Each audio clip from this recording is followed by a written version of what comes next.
Nechajte kapra plávať, teraz letí plnené kurča.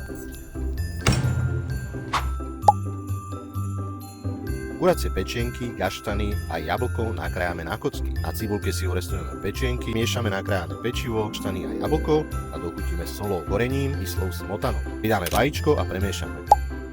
Cibulu nakrájame na malé kocky a urestujeme na masti. Pridáme rastcu, kyslú kapustu, udené mäso a knedlu nakrájame na kocky a krátko urestujeme. Pridáme vajíčko a dôkladne premiešame. Červenú cibulu nakrájame na malé kocky a orestujeme ju na olivovom oleji. Pridáme slaninku a postupne pridávame šampióny, livu, cuketu, primiešame horčicu, zmes osolíme a okoreníme. Pečivo nakrájame na kocky a zmiešame s pripravenou zmesou. Orestujeme por, nakrájaný na tenké kolieska. Pridáme hrášok, uvarený zemiak, primiešame nakrájanú šunku, všetko osolíme a okoreníme. Chutíme dižonskou horčicou, nastrúhaným čedarom, vajíčkom a následne všetko dobre premiešame.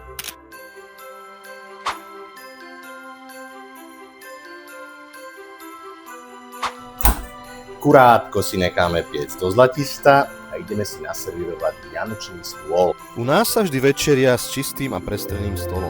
Vianoce pre mňa znamenajú rodinu, pohodu a chvíle, ktoré sa spájajú s vôňou dobrého jedla.